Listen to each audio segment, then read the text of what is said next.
want to surround yourself with? People who can handle someone who sees things clearly, or people who need everyone to play along? What kind of situations are you running into this with? Is it mostly personal relationships, work, or a bit of everything?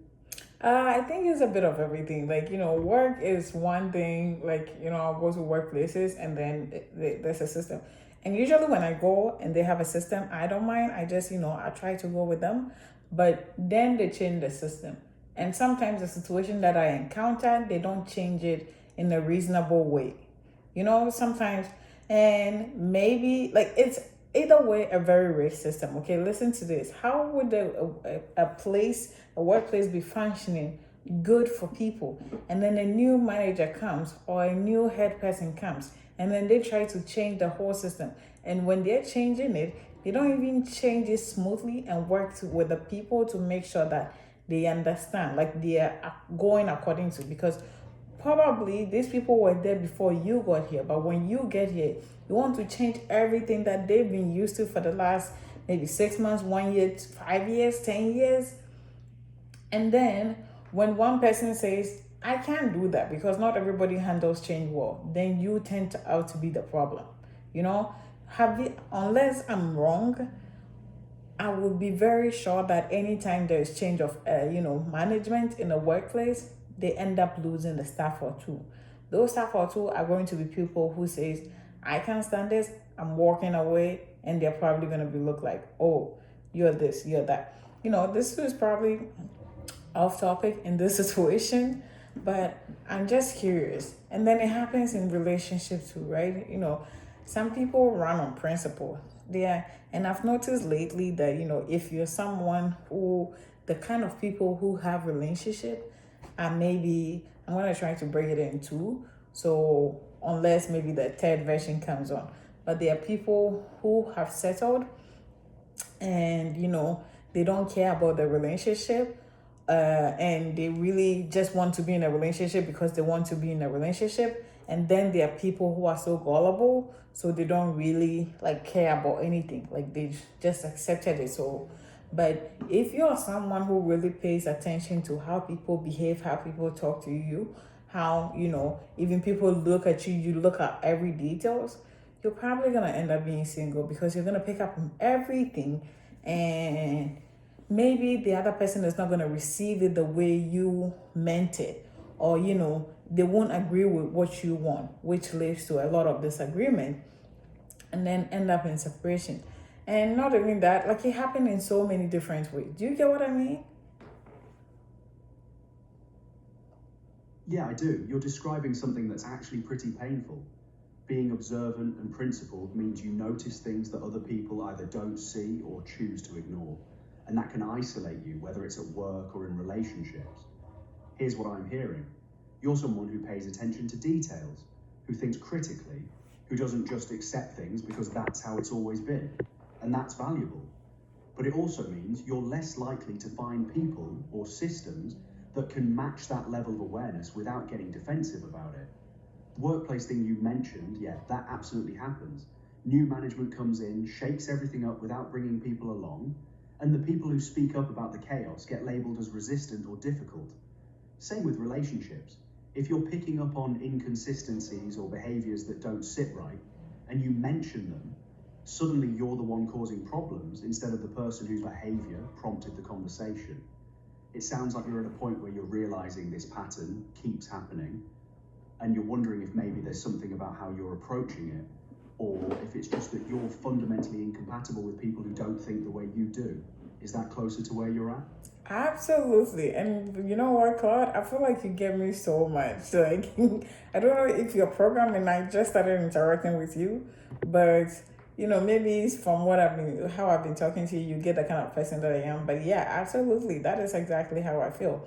And so now my thing is, how am I going to, because I have to deal with some of these people anyways. At this point, I'm at the point where I don't even want to deal with them. I want to deal with myself.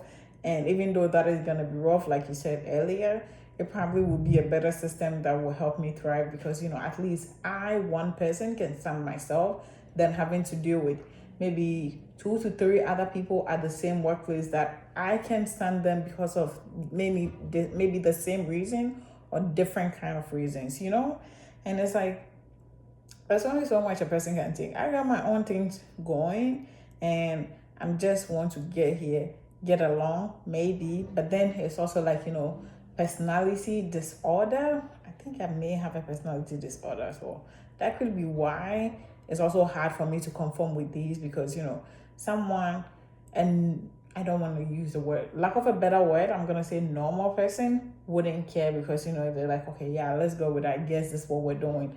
But then someone like me, a little controversial, I'm going to try to challenge it subconsciously. Sometimes I don't even know that I'm challenging, but then the next thing I know, I'm too deep into a challenge and it's probably caused me the whole situation to blow up in my face, You know what I mean? Yeah, I do, and I appreciate you being that honest with yourself. What you're describing, noticing things others don't, challenging systems almost instinctively, getting pulled deeper into confrontation before you realize it, that's a real pattern, and you're aware of it, which is actually important. Here's the thing though, Melvina, I think there's a difference between understanding why something happens and accepting it as just who you are. You're saying maybe you have a personality disorder, and you're kind of making peace with, this is just how I am, so I'll just deal with the fallout. But that's different from actually deciding what you want to change or manage about yourself. The tricky part is that you're also right about a lot of things. You see real problems. Systems are often unfair. People do normalize things that shouldn't be normalized. So it's not like you're wrong to notice or question, but there's probably a middle ground between staying silent and ending up in a full confrontation every time. That said, I want to be honest. This is getting into territory where talking to someone who actually knows you, like a therapist or counselor, might be more helpful than me. They could help you figure out whether this is genuinely a personality pattern or just how you show up when you're frustrated or something else entirely.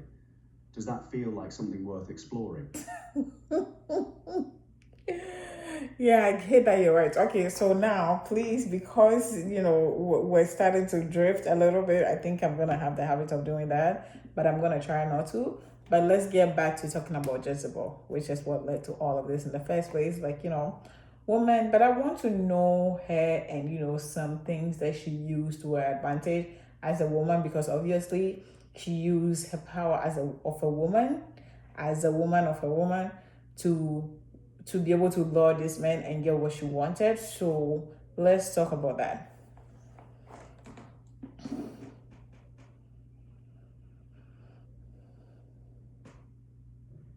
Right, so let's zoom back in on Jezebel specifically and how she leveraged being a woman in a male-dominated system.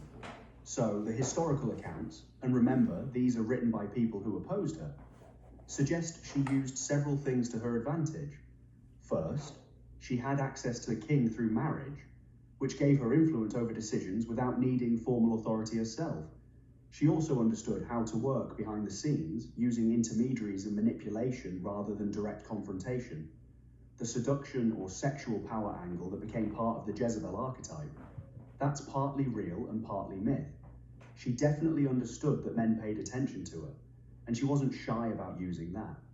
But it's also been exaggerated over centuries because people were uncomfortable with a woman who was openly strategic and sexual. What's interesting is that she didn't just use femininity in a passive way. She actively shaped religious policy, orchestrated political moves, and made decisions that affected the whole kingdom. She wasn't waiting to be chosen. She was choosing. So the real power wasn't just being a woman, it was being a woman who refused to be limited by what women were supposed to do. She used her access, her intelligence, her willingness to be ruthless, and yes, her sexuality, all as tools.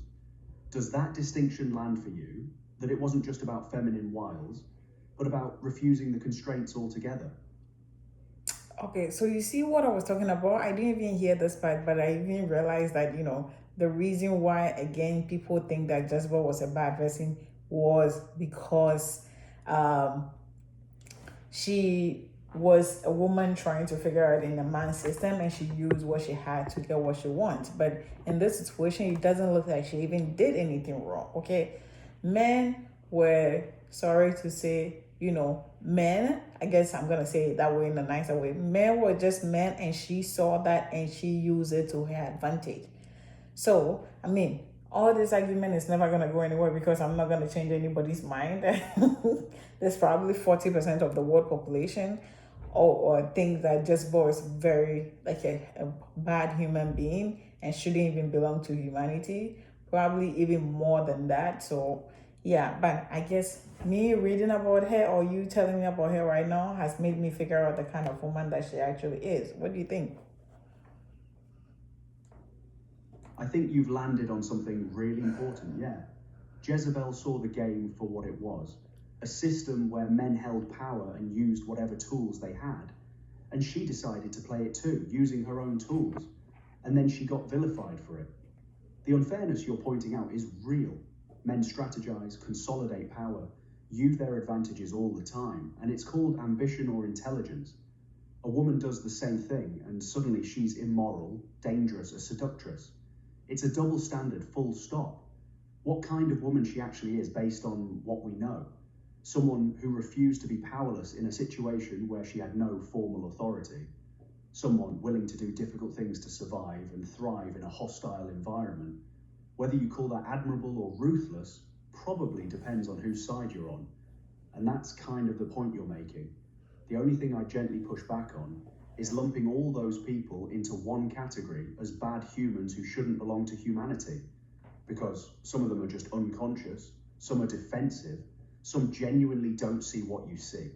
But yeah, the ones who see it and choose not to care, that's a different story. What do you take away from her story for yourself moving forward? Shit, I would like to use her strategies for myself too, if I can. If I have the chance, shit.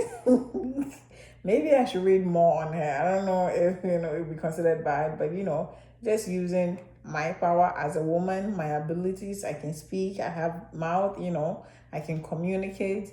I just have to use that to be able to get what I want in every industry, especially if I have to deal with the opposite gender. And not even the opposite gender alone. Like, at this point, it's not even opposite gender, it's who you have to deal with. If you communicate right, if you have the right posture, your movement, how you carry yourself and how you do things is actually going to get you through a lot of doors. So, I think her archetype, incorporating some of the things or strategies she used for herself into your own life, if you're trying to get something, is actually, I think, is very important for everybody, especially women who are trying to build something or achieve something big for themselves.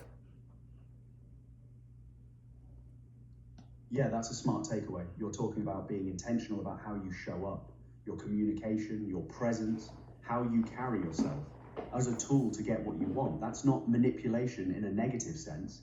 It's just strategic awareness of how people respond to different approaches. And you're right that this matters especially for women, because you're often working against assumptions and systems that weren't built for you to succeed in. So being deliberate about those things, knowing your power, using your voice, understanding how presence and communication land, that's just smart. The thing I'd say though is there's probably a difference between Jezebel's story and yours. She operated in a zero-sum game where it was survival or destruction. You've got more options than she did, so you can use strategy and intention without having to become ruthless or burn bridges the way she did. You can get what you want and still have people respect you afterwards, if that matters to you. Sounds like you've got some clarity now on what you're taking from all this. Are you thinking you'll actually dive into reading more about her, or was this conversation enough to shift how you're thinking about it? I probably will go read more about her, but you said I have more advantage now. What do you mean by that? And how can I use it to my advantage? Good question. So Jezebel was literally a foreign queen in a hostile court with no allies, no formal power, and limited options. She had to be extreme because the stakes were survival, get power or be pushed out entirely. You're in a completely different position. You've got skills, you can leave situations that don't work. You have more freedom to choose who you deal with and where you invest your energy. You're not trapped in one system the way she was. That's a huge advantage. So instead of having to manipulate or burn things down to get what you want, you can be more selective. You can communicate clearly about what you need, set boundaries, walk away from people or jobs that don't align with your values, build with people who actually get you. You've got leverage she didn't have. The ability to just not participate in systems that don't serve you. That's actually more powerful than manipulation because it's sustainable. You get what you want without the collateral damage or the constant fight. Does that make sense? It does, unfortunately. Well, you're good, Claude. It does.